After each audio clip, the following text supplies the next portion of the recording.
Hi friends, ಇವತ್ತು ನನಗೆ French fry ಹೆಂಗೆ ಮಾಡೋದು ಅಂತ ತೋರಿಸ್ತಾ ಇದ್ದೀನಿ ನೋಡಿ. ನಾನು ಪೊಟ್ಯಾಟೋನ ಚಿಕ್ಕ ಚಿಕ್ಕದಾಗಿ ಹೆಚ್ಚಿಡ್ಕೊಂಡಿದ್ದೀನಿ. ಚೆನ್ನಾಗಿ ತೊಳೆದ್ಬಿಟ್ಟು ಉಪ್ಪೆಲ್ಲ ಹಾಕಿ ತೊಳೆದಿಟ್ಟಿದ್ದೀನಿ. ಸೊ ಅದಕ್ಕೆ ಅದು ಬ್ಲ್ಯಾಕ್ ಆಗಿಲ್ಲ. ಇವಾಗ ನಾನು ಬಾಯ್ಲ್ ಆಗ್ತಿರೋ ನೀರಿಗೆ ಫ್ರೆಂಚ್ ಫ್ರೈ ಮಾಡ್ಕೊಳ್ಳೋಕ್ಕೆ ಅಂತ ಇಟ್ಕೊಂಡು ಪೊಟ್ಯಾಟೋನ ಹಾಕಿ ಮಿಕ್ಸ್ ಮಾಡಿ ಸ್ವಲ್ಪ ಹೊತ್ತಾದ್ಮೇಲೆ ಬಾಯ್ಲ್ ಮಾಡಲ್ಲ. ಆ್ಯಕ್ಚುಲಿ ಅದನ್ನು ಸ್ವಲ್ಪ ಬಿಸಿ ಆಗ್ತಿದ್ದಂಗೆ ತೆಗೆದುಬಿಡ್ತೀವಿ.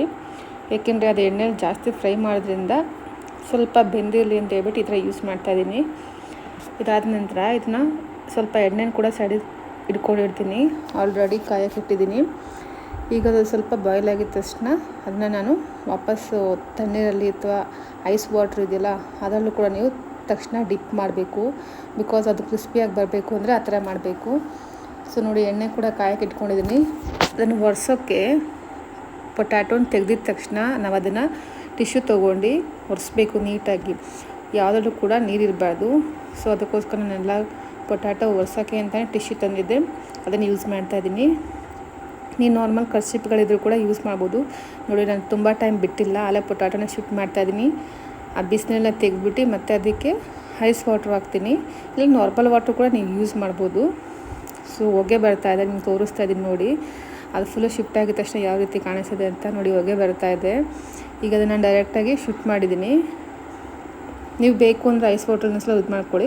ಬಟ್ ನಾನು ತುಂಬ ಟೈಮ್ ಇದನ್ನು ಹಾಗೆ ಗಾಳಿಗೆ ಇಲ್ಲ ಫ್ಯಾನ್ ಅಡಿಗೆ ಇಟ್ಬಿಟ್ಟು ಸ್ವಲ್ಪ ಆರೋವರೆಗೂ ಬಿಡ್ತೀನಿ. ತುಂಬಾ ಇದು ಸ್ಮೂತ್ ಆಗಿಲ್ಲ, ನಾರ್ಮಲ್ ಆಗಿದೆ. ಸ್ವಲ್ಪ ಟೆಂಪ್ರೇಚರ್ ಜಾಸ್ತಿ ಇದೆ, ಆ ಥರ ಕಾಣಿಸ್ತಾ ಇದೆ ನಿಮಗೆ. ಈ ಥರ ಫುಲ್ಲು ಅದೆಲ್ಲ ಒದ್ದೆ ಎಲ್ಲ ನೀಟಾಗಿ ಒರೆಸ್ಕೊಳ್ಳಿ. ಡ್ರೈ ಆಗಿದೆ ನೋಡಿ. ಇವಾಗ ನಾನು ಡ್ರೈ ಆಗಿದೆ ಅಂತ ತೋರಿಸ್ತೀನಿ. ಇದನ್ನು ನಾನೀಗ ಒಂದು ಸಲ ಫ್ರೈ ಮಾಡ್ಕೊಡ್ತೀನಿ. ಫಸ್ಟಿಗೆ ಒಂದು ಸಲ ಫ್ರೈ ಮಾಡ್ಕೊಬೇಕು ಚೆನ್ನಾಗಿ.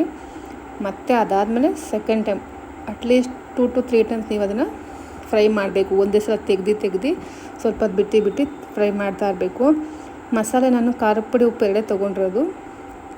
ಸೊ ಇದು ಚೆನ್ನಾಗಿ ನೋಡಿ, ಎರಡನೇ ಸಲ ಮತ್ತೆ ಫ್ರೈ ಮಾಡ್ತಾಯಿದ್ದೀನಿ. ಒಂದೇ ಸಲಕ್ಕೆ ಬೆಳ್ಳಗೆ ಕಾಣಿಸ್ತದೆ ನಿಮಗೆ. ಸೊ ಇನ್ನೊಂದು ಸಲ ಫ್ರೈ ಮಾಡ್ತೀನಿ. ಇದೇ ಸಲ 3 ಟೈಮ್ ಅದೇ ಥರ ನಾವು ಫ್ರೈ ಮಾಡ್ತಾ ಇರಬೇಕು. ಸೊ ಅವಾಗ ಕ್ರಿಸ್ಪಿ ಬರುತ್ತೆ, ಅದು ತಿನ್ನೋಕ್ಕೂ ಕೂಡ ಚೆನ್ನಾಗಿರುತ್ತೆ. ಬಟ್ ಪ್ಯೂರ್ ಆಗಿದೆ. ಯಾವುದೇ ರೀತಿ ನಾವು ಹೊರಗಡೆ ಹೋಗಿ ತಿನ್ನೋದ್ರಿಂದ ಜಾಸ್ತಿ ಫ್ಯಾಟ್ ಆಗುತ್ತೆ, ಹಳೆ ಆಯಿಲ್ ಯೂಸ್ ಮಾಡಿರ್ತಾರೆ. ಸೊ ಅದಕ್ಕೆ ಮನೇಲೇ ನೀವು ಮಾಡ್ಕೊಂಡು ತಿಂದರೆ ಟೇಸ್ಟಿಯಾಗಿರುತ್ತೆ ಆ್ಯಂಡ್ ಹೆಲ್ದಿಯಾಗಿರುತ್ತೆ. ಸೊ ಒಂದು ಸಲ ಟ್ರೈ ಮಾಡಿ, ನಿಮಗೂ ಕೂಡ ಇಷ್ಟ ಆಗುತ್ತೆ ಅಂತ ಅನ್ಕೋತೀನಿ. ನೋಡಿ, ಆಲ್ರೆಡಿ 2ನೇ ಸಲ ಹಾಕಿದ್ದೀನಿ ಫ್ರೈಗೆ. ನಾನು ಮತ್ತೆ ತೆಗೆದು ಮತ್ತೆ 3ನೇ ಸಲ ಹಾಕಿರೋದು. ನಾನು ಇದನ್ನು ಸ್ವಲ್ಪ ಸ್ಪೀಡಾಗಿ ತೋರಿಸ್ತಾ ಇದ್ದೀನಿ. ವಿಡಿಯೋ ಸ್ವಲ್ಪ ಲೆಂತಿ ಕಮ್ಮಿ ಆಗಬೇಕು ಅಂತೇಳಿ ನಾನು ಬೇಗ 3 ಟೈಮ್ ಹಾಕಿರೋದು ಹಿಂಗೆ ತೋರಿಸ್ತಾ ಇಲ್ಲ, ಹಾಗೆ ನಾರ್ಮಲಾಗಿ ತೋರಿಸ್ತಾ ಇದ್ದೀನಿ. ಚೆನ್ನಾಗಿ ಫ್ರೈ ಮಾಡ್ಕೊಳ್ಳಿ, ಕೆಂಪು ಬರೋವರೆಗೂ ಫ್ರೈ ಮಾಡ್ಕೊಳ್ಳಿ. ನೋಡಿ, ಫೈನಲಾಗಿ ಹಿಂಗಿದೆ ಅದು. ಅದಕ್ಕೆ ನನಗೆ ಖಾರದ